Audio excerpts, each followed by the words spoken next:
Hello, and welcome to Lyla's Lullabies, where we spend time exploring with Lyla, a traveler who wanders the world at her own pace while sharing her most enriching and restorative moments with you. In tonight's story, we'll follow Lyla as she explores the city of Seattle in the Pacific Northwestern United States. There's nowhere you need to be, nothing you need to remember. Just settle in, get comfortable, and let yourself go. We're so glad you're here. Whenever you're ready, let's begin. The morning light in Seattle had a particular quality in July. Clear and bright, but softened by the proximity of water and the ever-present green of the surrounding landscape. Lyla woke to that light filtering through the curtains of her hotel room, along with the distant sound of gulls calling to each other over Elliott Bay. She stretched slowly, feeling the pleasant anticipation of a day with no obligations beyond curiosity. She dressed in layers, a light sweater over a cotton shirt, comfortable jeans, walking shoes that had already proven themselves on countless other adventures. Seattle in July could be warm, but the morning air often carried a coolness that lingered near the water. She grabbed her bag and headed downstairs, eager to start the day at Pike Place Market. The market was only a short walk from her hotel, and Lyla enjoyed the early morning quiet of the downtown streets. A few joggers passed by, and a street sweeper made its slow, methodical way down First Avenue. The city was waking up, but gently, without the aggressive energy of some places. Pike Place Market announced itself first by sound, the calls of vendors setting up their stalls, the rumble of hand trucks over cobblestones, the murmur of early shoppers already claiming their spots. Lyla entered under the famous neon sign, its red letters glowing even in the daylight, and was immediately enveloped by the market's particular atmosphere. The main arcade stretched before her, a covered corridor lined with stalls on both sides. Flowers were everywhere, buckets of dahlias and sunflowers, bouquets of lavender tied with twine, roses in every imaginable color. The flower vendors called out to each other in friendly competition, their voices blending with the general din of the market coming to life. Lyla walked slowly, taking it all in. The produce stands were abundant with summer's bounty. Cherries so dark they were nearly black, peaches that smelled like sunshine, strawberries piled high in green cardboard containers. One vendor was arranging heirloom tomatoes by color, creating a gradient from deep purple to bright yellow. Another was slicing samples of white nectarines, offering them to passers-by on small paper napkins. She found a small cafe tucked into one of the market's corners, its counter barely wider than a hallway. The menu was simple, handwritten on a chalkboard: omelets, pancakes, breakfast sandwiches. Lyla ordered a salmon and cream cheese omelet. When in Seattle, she figured, and claimed one of the few small tables near the window. The omelet arrived quickly, the salmon rich and smoky, the cream cheese adding a tangy smoothness. She ate slowly, watching the market grow busier through the window. Tourists were beginning to arrive now, cameras at the ready, maps in hand. But there were locals too, people with shopping bags, and the purposeful stride of those who knew exactly which vendor had the best asparagus or whose coffee was strongest. After breakfast, Lyla made her way toward the fish market, following the growing sound of voices and activity. Pike Place Fish Market was one of the market's most famous attractions, and even this early in the morning, a small crowd had gathered to watch the fishmongers work. The stall was a theater of motion and sound. Enormous salmon lay on beds of ice, their silver scales catching the light. Dungeness crabs were piled in metal containers, their legs tangled together. Whole fish, she recognized halibut, cod, maybe rockfish, were displayed with the kind of abundance that spoke to the Pacific Northwest's maritime identity. As Lyla watched, a customer pointed to a large salmon. The fishmonger behind the counter grabbed it with practiced ease, called out, "One salmon, flying away," and launched it through the air to his colleague at the wrapping station. The fish sailed over the crowd, and the catcher snatched it from the air without even looking, already reaching for paper and tape. The crowd applauded, delighted. The fishmongers kept up a constant patter, joking with customers, calling out orders, occasionally breaking into song. It was performative, yes, but there was also genuine skill and pride in their work. Lyla found herself smiling at the whole spectacle, the joy these men took in their craft, the way they'd turn the simple act of selling fish into something memorable. She left the fish market and continued exploring, wandering down the ramps and stairs that connected the market's different levels. She discovered small shops selling everything from handmade jewelry to vintage posters. A magic shop with tricks displayed in the window. A shop dedicated entirely to hot sauce. At a small spice vendor, she bought a packet of smoked sea salt, charmed by the vendor's enthusiastic explanation of how it would transform even the simplest roasted vegetables. Eventually, Lyla made her way to the original Starbucks, tucked into a corner of the market near the waterfront. The store was small, its facade bearing the original brown logo, a more detailed, more old-fashioned version of the green mermaid that now dominated coffee shops around the world. A line of tourists stretched out the door, everyone wanting to say they'd been to the first one. Lyla joined the queue, content to wait. The line moved steadily, and she spent the time observing the details. The worn wooden floors, the vintage coffee equipment on display, the enthusiastic baristas who had clearly answered the question, "Is this really the first one?"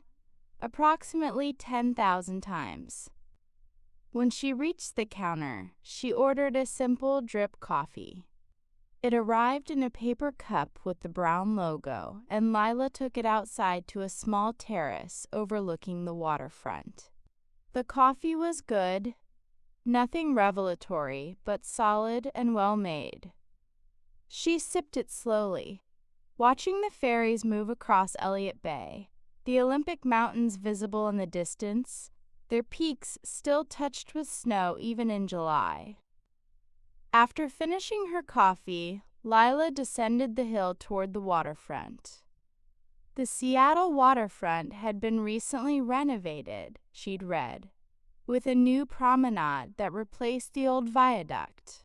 The walkway was wide and welcoming, lined with benches and planters, the water visible through gaps in the piers. She walked north, passing the Seattle Aquarium with its playful sea otter sculptures outside, past restaurants and shops beginning to open for the day. The air smelled of salt water and creosote from the old pilings, and the sound of waves lapping against the docks created a gentle rhythm beneath the city noise. At Pier 62, Lyla found a large public space, open and inviting, with loungers and Adirondack chairs facing the water. A few people were already claiming spots, some with books, others just watching the water. Lyla sat for a while on one of the chairs, tilting her face toward the sun. The warmth felt good, and the view was expansive. Water and sky and mountains, the constant movement of boats cutting across the bay. A group of kayakers paddled past, their bright yellow boats moving in a loose formation. A water taxi zipped toward West Seattle, its wake spreading in a V behind it. Lyla watched it all with the contentment of someone who had nowhere else to be. After a while, she stood and continued walking, heading toward Seattle Center and the Space Needle. The walk took her away from the water and into the city proper, past office buildings and hotels, through neighborhoods that transitioned from tourist-focused to residential and back again. The Space Needle rose before her, its distinctive silhouette unmistakable against the summer sky. Lyla had seen it in photographs countless times, but seeing it in person was different.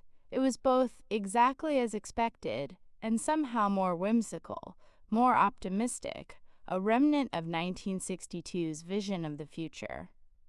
She bought her ticket and joined the queue for the elevator. The wait wasn't too long, and soon she was stepping into the glass elevator with a group of excited tourists.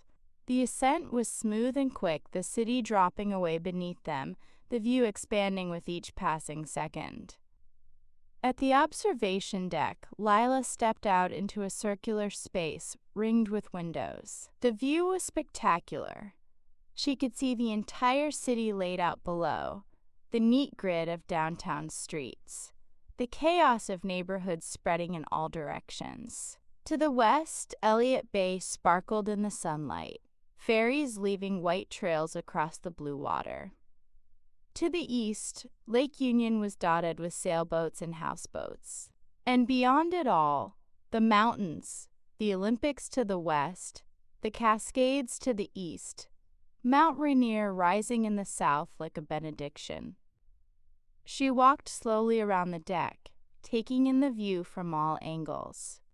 There was something both humbling and exhilarating about seeing a city from this height, about understanding its geography and scale all at once. Seattle spread out like a map, and Lyla traced the routes she'd walked that morning, found the market, the waterfront, the piers. After spending time both on the observation deck and on the rotating glass floor below, which she found both thrilling and slightly unnerving, Lyla descended back to ground level.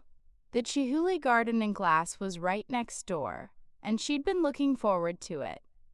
The exhibition was housed in a series of connected galleries, each one showcasing Dale Chihuly's extraordinary glasswork.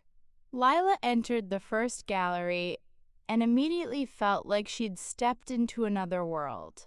Glass sculptures rose from the floor and hung from the ceiling, organic forms in vivid colors, pieces that seemed to defy gravity and logic.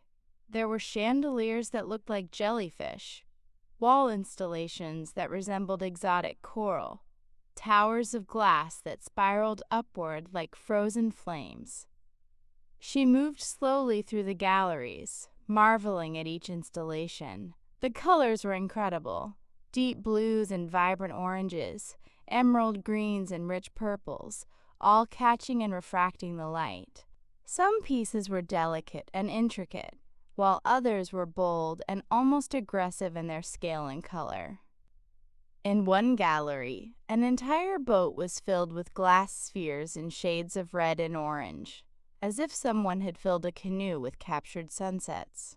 In another, thousands of glass pieces hung from the ceiling, creating an underwater effect, the light filtering through them like sun through waves. The garden itself was a revelation. Glass sculptures were integrated into the landscape, flowers and stems and abstract forms rising from the plantings, their artificial brightness contrasting beautifully with the natural greens and browns of the garden.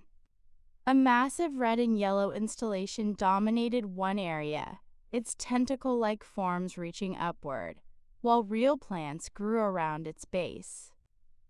Lyla sat on a bench in the garden for a while, just taking it all in. There was something joyful about Chihuly's work, despite its technical complexity.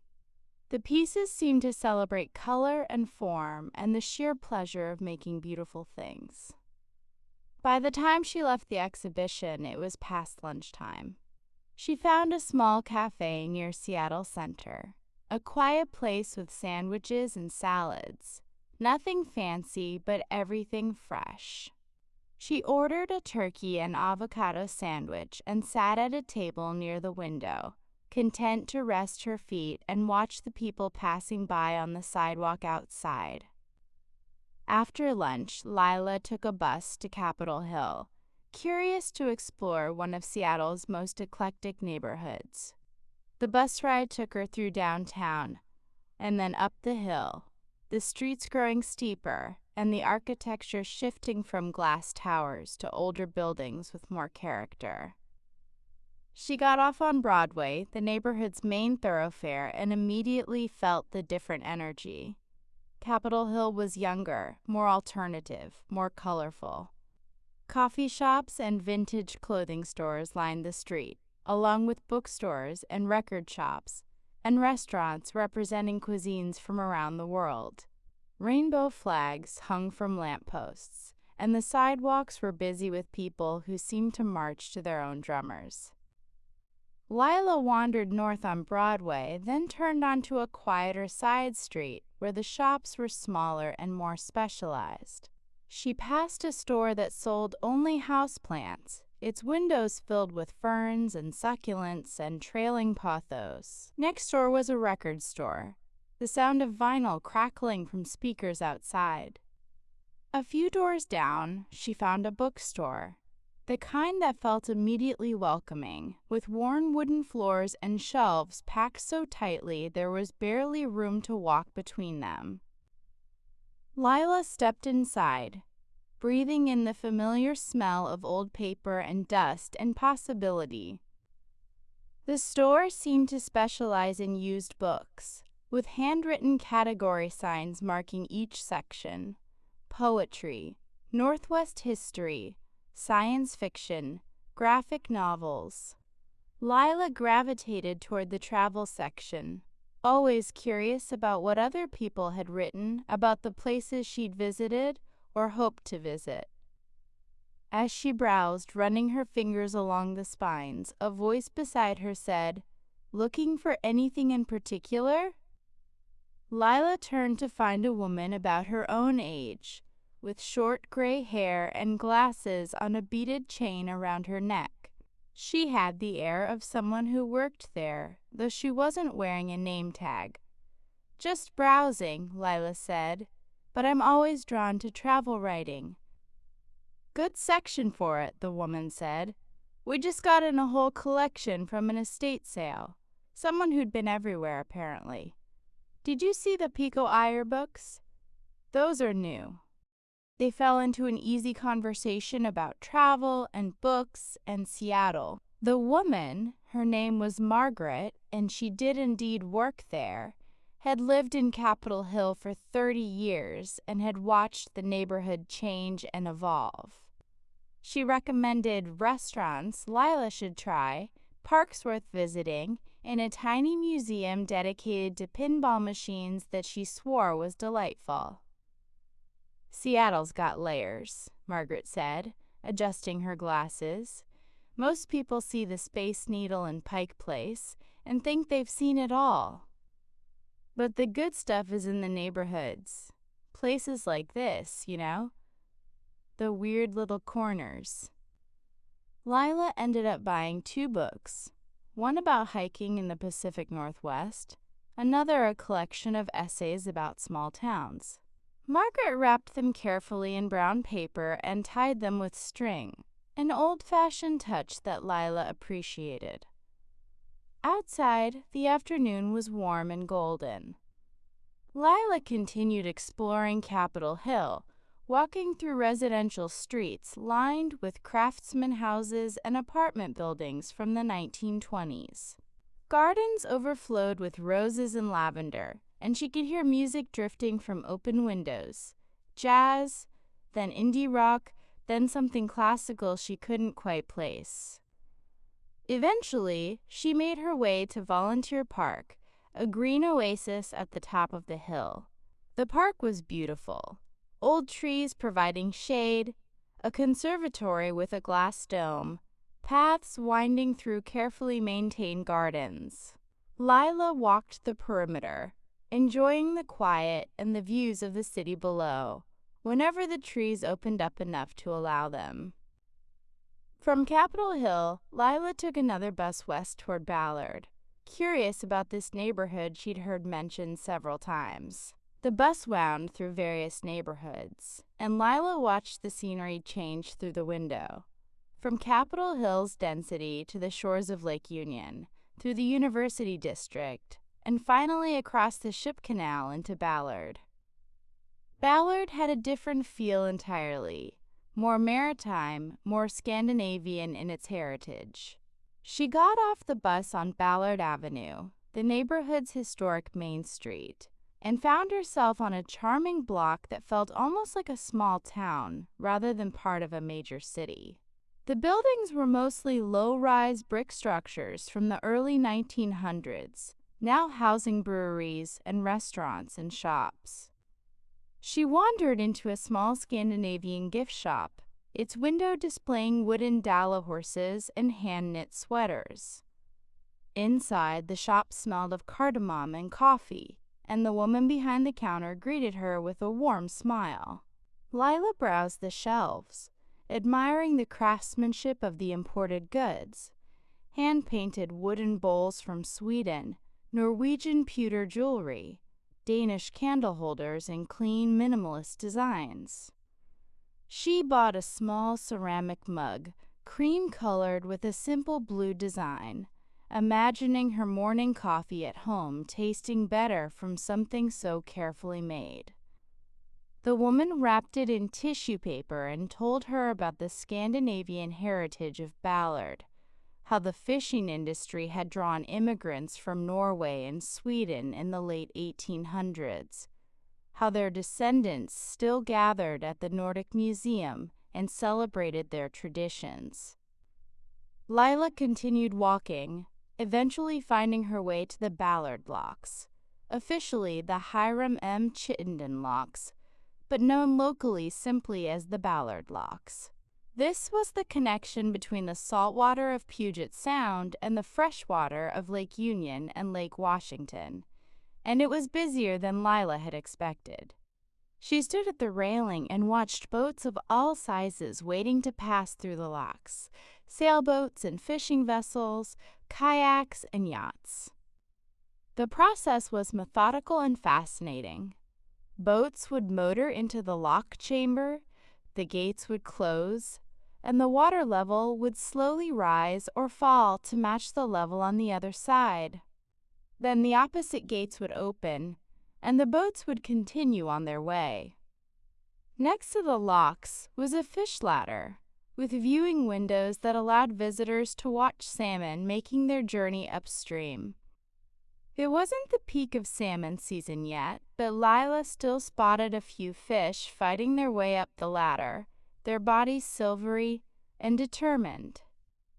She spent a peaceful hour at the locks, sitting on a bench in the adjacent botanical garden, watching the boats and the water and the people gathered to watch both.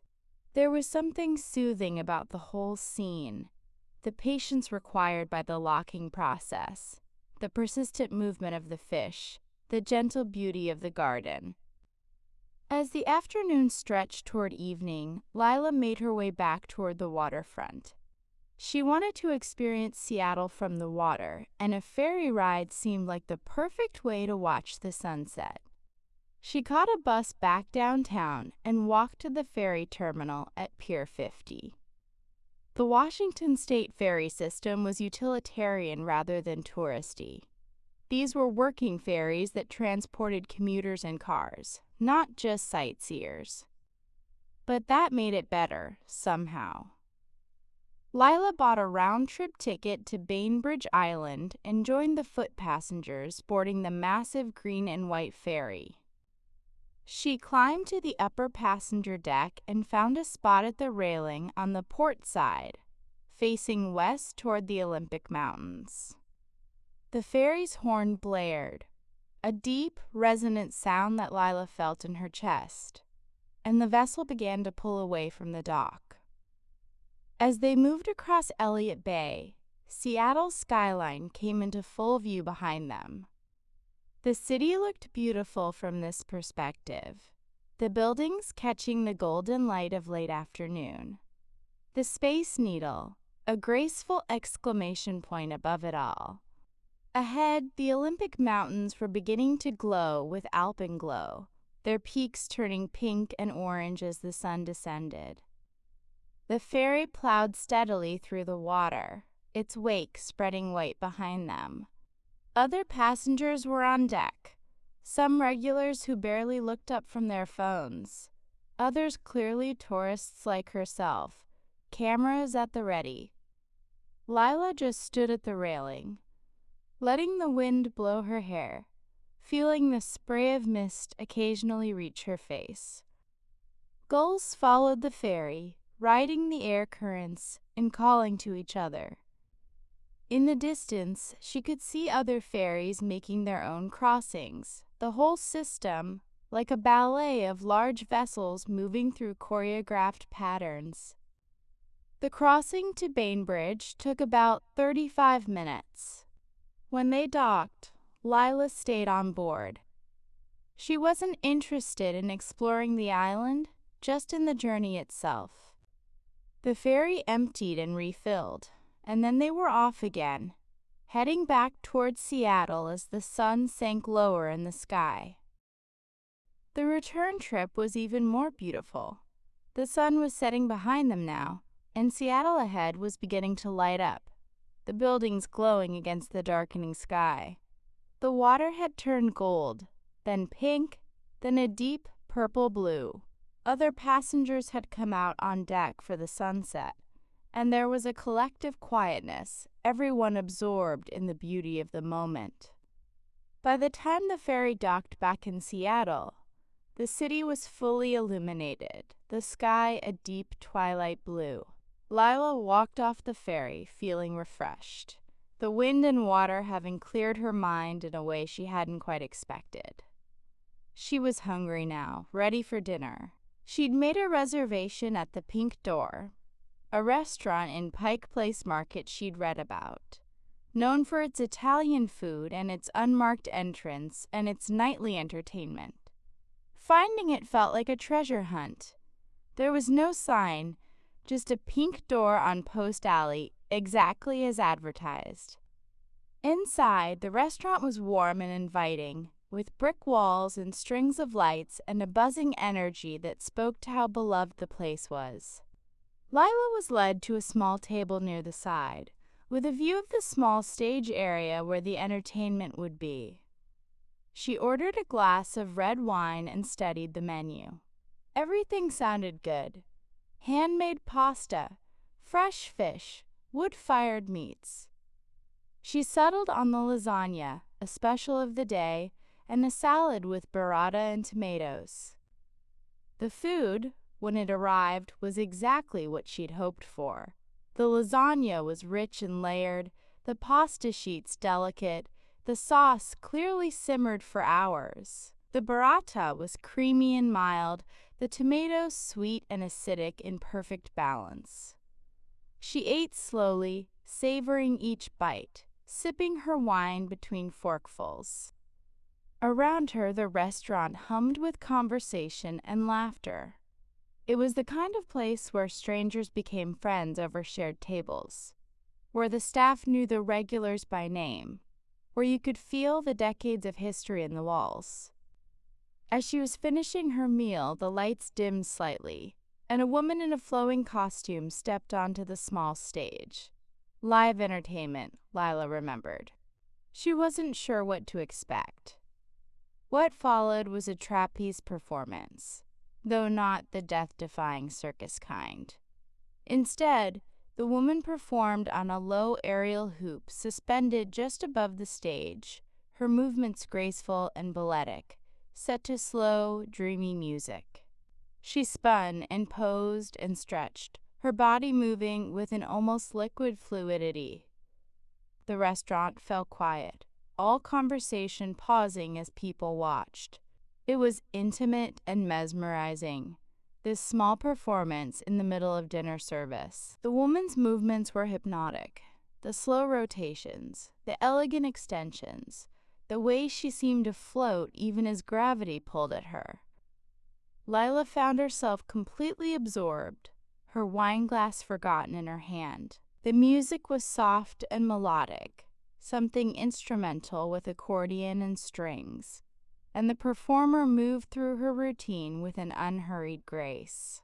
There was no rush, no dramatic crescendo, just this gentle, beautiful movement that seemed to exist outside of time.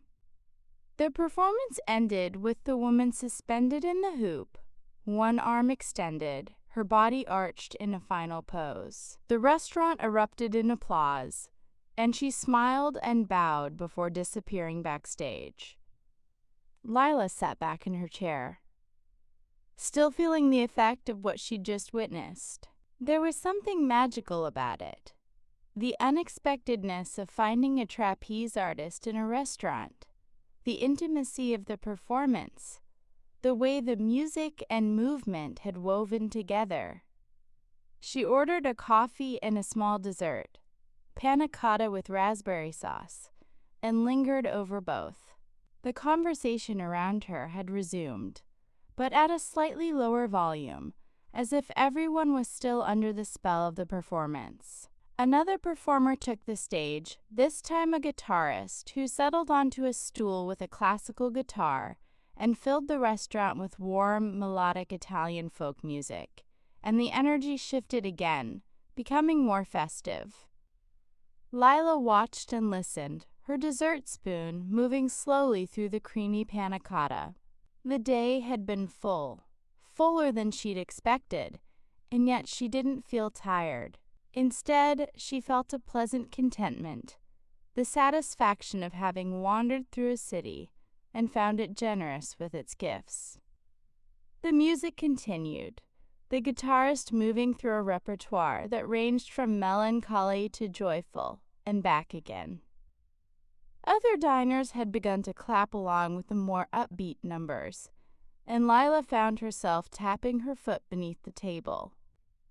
She thought about the day, the fish flying through the air at Pike Place, the view from the Space Needle, the impossible colors of Chihuly's glass, Margaret's recommendations in the bookstore, the patient journey of the salmon up the fish ladder, the ferry cutting through the golden water at sunset. Seattle had revealed itself in layers, just as Margaret had said it would. The guitar music shifted into something slower, more contemplative, a song that sounded very old somehow. Lyla closed her eyes for just a moment, letting the music wash over her. In her mind, she was still on the ferry, the wind in her hair, the city glowing ahead of her, the water reflecting the last light of day. When she opened her eyes, the restaurant was still there, warm and alive with conversation and music. But something had shifted, softened. The edges of the day had become dreamlike, and as the guitar played on, Lyla felt herself floating on the melody, her thoughts drifting like boats across a quiet harbor, peaceful and unmoored.